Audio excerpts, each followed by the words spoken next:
Hello, Mark. I'm Adam. My number is S0341008, and my level is sophomore. Today I'll read Janice Shepherd. A broken body isn't a broken person for you. Life is about opportunities, creating them and embracing them. And for me, that was the Olympic dream. That's what defined me. That was my bliss. As a cross-country skier and member of the Australian ski team, headed towards the Winter Olympics, I was on a train bike ride with my fellow teammates. As we made our way up towards the spectacular Blue Mountains west of Sydney, it was the perfect autumn day. Sunshine, the smell of eucalyptus and a drink. Life was good. We'd been on our bikes for around 5.5 hours when we got to the part of the ride that I loved, and that was the hills. Because I love the hills, and I got out of the seat of my bike, and I started pumping my legs. And as I sucked in the cold mountain air, I could feel it burning my lungs, and I looked up to see the sun shining in my face. And then everything went black. Where, where was I? What was happening? My body was consumed by pain. I had been hit by a speeding utility truck with only 10 minutes to go on the bike ride. I was airlifted from the scene of the accident by a rescue helicopter to a large spinal unit in Sydney. I had extensive and life-threatening injuries. I had broken my neck and my back in 6 places. I broke 5 ribs on my left side. I broke my right arm. I broke my collarbone. I broke some bones in my feet. My whole right side was ripped open, filled with gravel. My head was cut out open across the front, left back, exposing the skull underneath. I had head injuries. I had internal injuries. I had massive blood loss. In fact, I lost about 5 liters of blood, which is all someone my size will actually hold. By the time the helicopter arrived at Prince Henry Hospital in Sydney, my blood pressure was 40 over nothing. I was having a really bad day. For over 10 days I drove between two dimensions. I had an awareness of being in my body, but also being out of my body, somewhere else, watching from above as if it was happening to someone else. Why would I want to go back to a body that was so broken? But this voice kept calling me. Come on, stay with me. No, it's too hard. Come on, this is our opportunity. No, that body's broken. It can no longer serve me. Come on, stay with me. We can do it. We can do it together. I was at a crossroads. I know if I didn't return to my body, I'd have to leave this world forever. It was the fight of my life. After 10 days, I made the decision to return to my body, and the internal bleeding stopped. The next concern was whether I would walk again, because I was paralyzed from the waist down. They say to my parents the neck break was a stable fracture, but the back was completely crushed. The vertebra at L1 was like you'd dropped a peanut, stepped on it, smashed it onto thousands of pieces. They'd have to operate. They went in. They put me in a beanbag.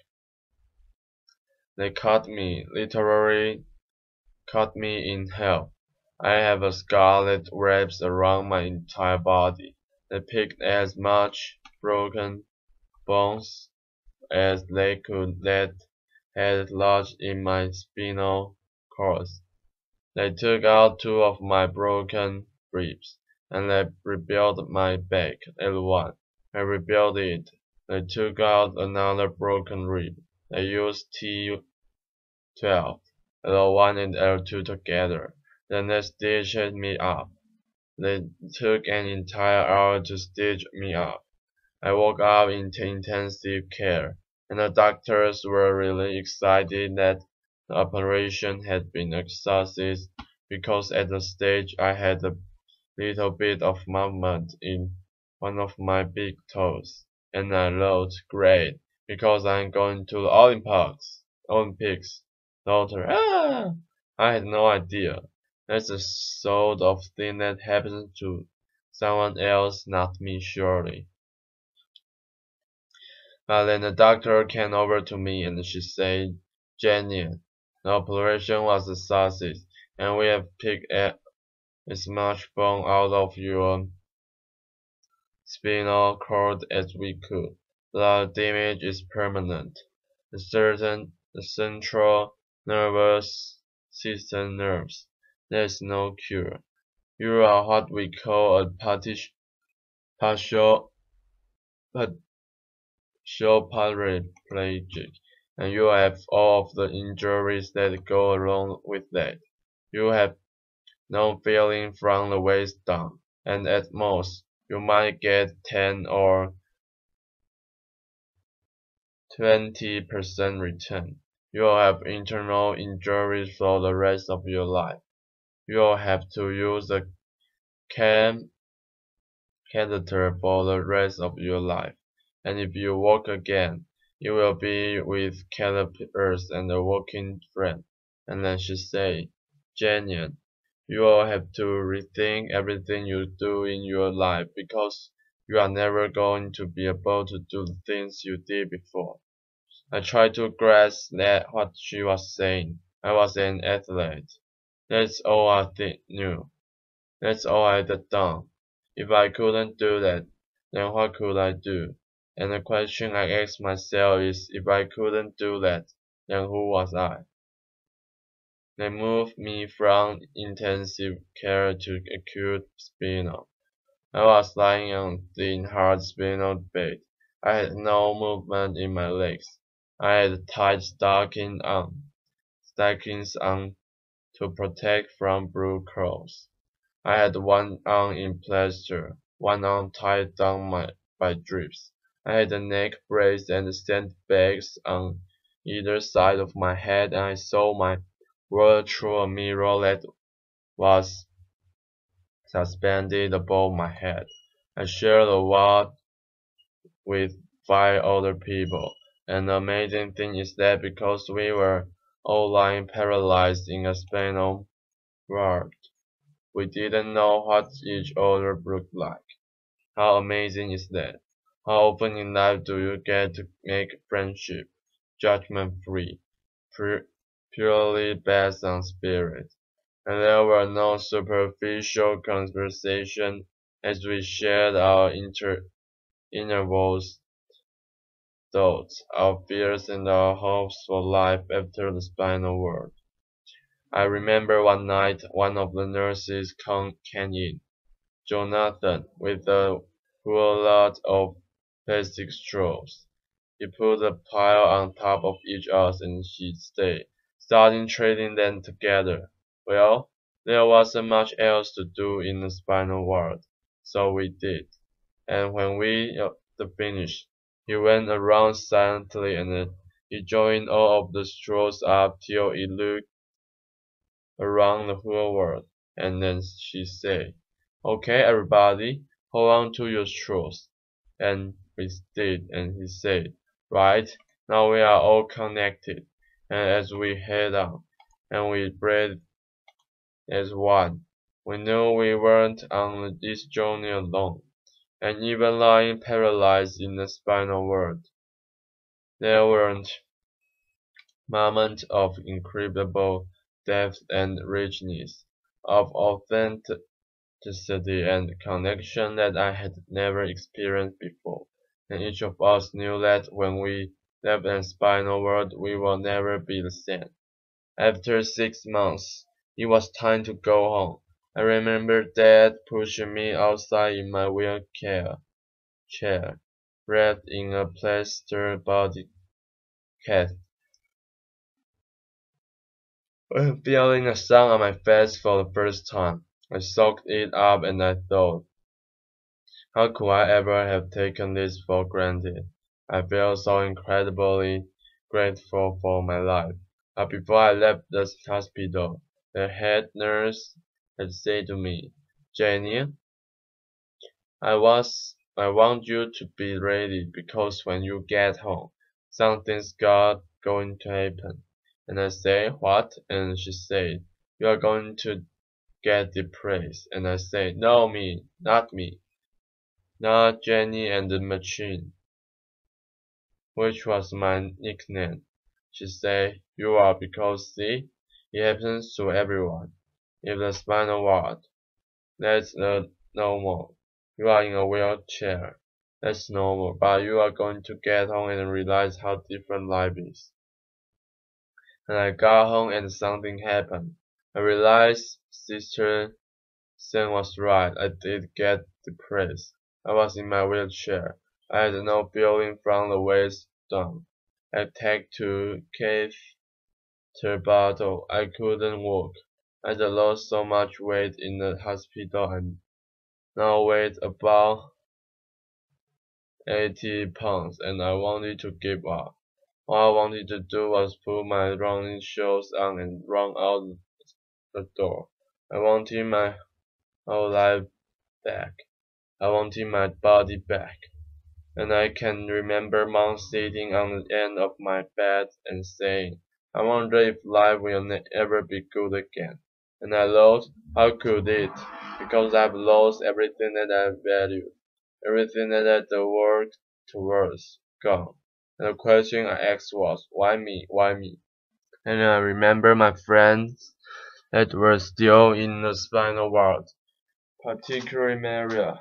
Maria was in a car accident, and she woke up on her 66th birthday to the news that she was a complete quadriplegic and no movement from the neck down, had damage to her vocal cords and she couldn't talk. They told me, we are going to move you to work for her because we think it will be good for her. I was worried. I didn't know how I'd react to be next to her. I know it will be challenging, but it was actually a blessing because Marriott always smiled. She was always happy, and even when she began to talk again, albeit difficult to understand, she never complained, not once, and I wondered how had she ever found that level of acceptance. I realized that this wasn't just my life. It was my life. It was life itself. I realized that this wasn't just my pain. It was everybody's pain. And then I knew, just like before, that I had a choice. I could keep fighting this or I could let go and accept not only my body but the circumstance of my life. And then I stopped asking, why me? And I started to ask, why not me? And then I thought to myself, maybe being at rock bottom is actually the perfect place to start. I had never before thought of myself as a creative person. I was an athlete. My body was a machine. And now I was about to embark on the most creative project that any of us could ever do, that of rebuilding a life. And even though I had absolutely no idea what I was going to do, in that uncertainty came a sense of freedom. I was no longer tied to a set fate. I was free to explore life's infinite possibilities. And that realization was about to change my life. sitting alive in my wheelchair, and my plaster body cast. An airplane flew overhead, and I looked up, and I thought to myself, that's it. If I can walk, then I might as well fly. I say, Mom, I'm going to learn how to fly. She say, that's nice, dear. Louder. Ah! I say, pass me the yellow page. She passed me the phone book. I ran up the flying school. I made a booking. Said I'd like to make a booking to come out for a flight. They said, when do you want to come out? I say, well, I have to get a friend to drive me out because I can't drive. Sort of can't walk either. Is that a problem? I made a booking. And weeks later, my friend Chris and my mom dropped me out to the airport. All 80 pounds of me covered in a plastic body, casting a beige pair of overalls. I can tell you, I did not look like the ideal candidate to get a pilot's license. I'm holding on to the counter because I can't stand. I say, hi, I'm here for a flying lesson. And I take one look and run out the back to Joe's short straws. You get her. No, no, you can't take her. Finally, this guy comes out. She goes, hi, I'm Angel, and I'm going to take you flying. I go, great. And so they drive me down. They get me out on the tarmac, and there was this red, white, and blue airplane. It was beautiful. They fly me into the cockpit. They had to slide me up on the wing, but me in the cockpit. They set me down. There are buttons and dials everywhere. I'm going, whoa, how do you ever know what all these buttons and dials do? And Joe, the instructor, got in the front, started the airplane up. He said, would you like to have a go at taxiing? That's when you use your feet to control the rubber pedals to control the airplane on the ground. I say, no, I can use my legs. He went, oh, I say, but I can use my hands. And she said, okay. So he got over to the runway and he applied the power. And as we took off down the runway, and the wheels slipped out of the tarmac, and we became airborne. I had the most incredible sense of freedom, and Andrew said to me, as we got over the training area, you see that mountain over here? And I said, yeah. And he said, well, you take the controls, and you fly towards that mountain. And as I looked up, I realized that he was pointing towards the blue mountain where the journey had begun. And I took the controls, and I was flying, and I was a long, long way from that spinal wall. And I know right then that I was going to be a pilot. Didn't know how on earth I'd ever pass the medical, but I'd worry about it later, because right now I had a dream. So I went home, I got the training diary out, and I had a plan, and I practiced my walking as much as I could. I went from the point of two people holding me up to one person holding me up to the point where I could walk around the furnitures as as it was not too far apart, and then I made great progression to the point where I could walk around the house, holding on to the walls like this, and Mom said she was forever following me, wiping off my fingerprints. Though at least she always knew where I was. So while the doctor continued to operate, and put my body back together again. I went on with my literary study, and then eventually and amazingly, I passed my medical,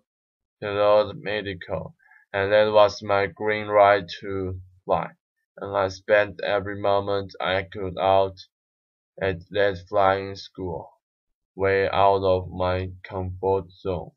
All these young guys that wanted to be Qantas pilots, and little old Hop along me in first my pleasure cast, and then my steel breast, my baggy overalls, my bag of medication and catheters and my limb.